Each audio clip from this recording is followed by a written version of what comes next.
एक बहुत छोटी सी कहानी जो बहुत बड़ी सीख देती है। कभी भी किसी कमजोर को मत सताइएगा, क्योंकि कई बार हम किसी को कमजोर समझने की भूल कर बैठते हैं, लेकिन अगर वही कमजोर अपने पर आ जाए तो बहुत ज्यादा आपको नुकसान पहुंचा सकता है। हाथी और चींटी की कहानी बड़ी मशहूर है, आपने भी सुनी होगी। हाथी मतवाला होकर जंगल से गुजर रहा था। कई चींटियां जा रही थी लाइन लगाकर, जैसे चींटियां चलती हैं। उनमें से कुछ को कुचलता हुआ हाथी निकल गया। चींटियों ने कहा, ऐसा मत करो, सब छोटे बच्चे हैं, हमारे घर के लोग हैं, सब मारे जा रहे हैं, आप हमारे ऊपर से मत जाओ। हाथी ने कहा, क्या कर लोगी, मैं तुम्हें कुचल कर जाऊंगा।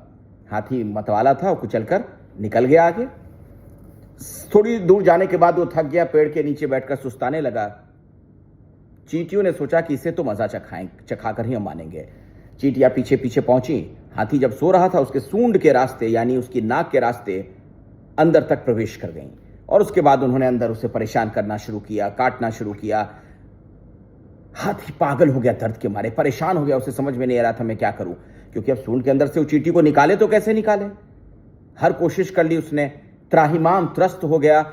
जोर जोर से वो चिघाड़ने लगा, चिल्लाने लगा, बचाने की गुहार लगाने लगा। वो हाथी जो मतवाला होकर जा रहा था, खुद को पता नहीं क्या समझ रहा था, वो घुटनों पर आ गया।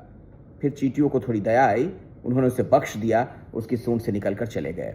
कहने का मतलब ये कि कभी किसी को चींटी समझने की भूल मत करिएगा और खुद को हाथी मत मानिएगा, क्योंकि यही गलती भारी पड़ जाती है जीवन में कई बार।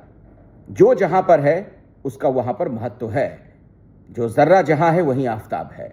यानी ना कोई कम होता है, ना कोई ज्यादा होता है, ना कोई बड़ा होता है, ना छोटा होता है। हर किसी की जीवन में इज्जत करना सीखिए।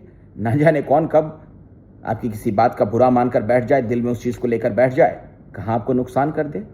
बेहतर है कि सबसे बनाकर चलिए, प्यार की भाषा बोलिए, उससे बड़ी तो कोई भाषा होती नहीं है किसी का भी मन मोह ले।